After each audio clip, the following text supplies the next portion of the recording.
Happy Monday, everyone, and happy feast day of Blessed Miguel Pro, also known as Cocol. Today in our responsory psalm, Psalm 24, we hear, "Who can ascend the mountain of the Lord, or who may stand in his holy place? He whose hands are sinless, whose heart is clean, who desires not what is vain." Well, what is this mountain of the Lord? Well, we look in our first reading of today in Revelations chapter 14. And the first verse says, "I, John, looked, and there was the Lamb standing on Mount Zion."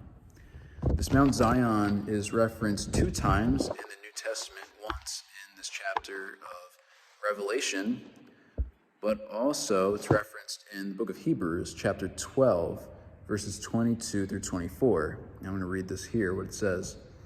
"You have come to Mount Zion and to the city of the living God, the heavenly Jerusalem, and to innumerable angels in festal gathering, into the assembly of the firstborn who are enrolled in heaven, and to God, the judge of all, and to the spirits of the righteous made perfect, and to Jesus, the mediator of the new covenant, into the sprinkled blood."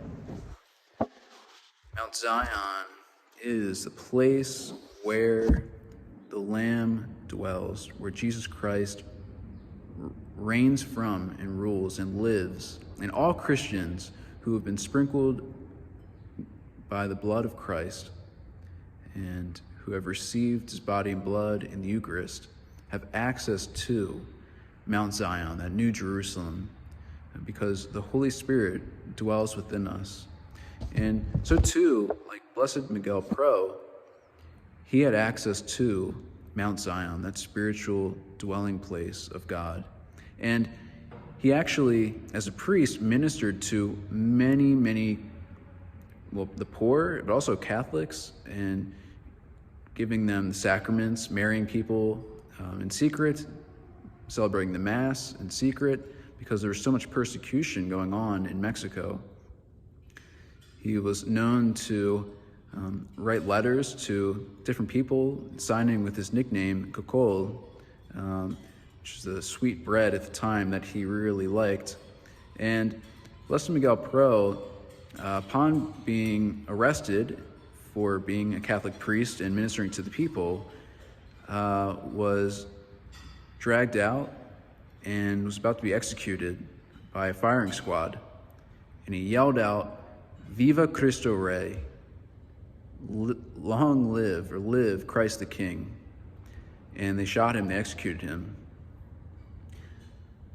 Blessed Miguel Pro is seen by the church as a martyr, someone who died for the faith, someone who was persecuted for believing that Christ lives and reigns on Mount Zion as the King of the universe.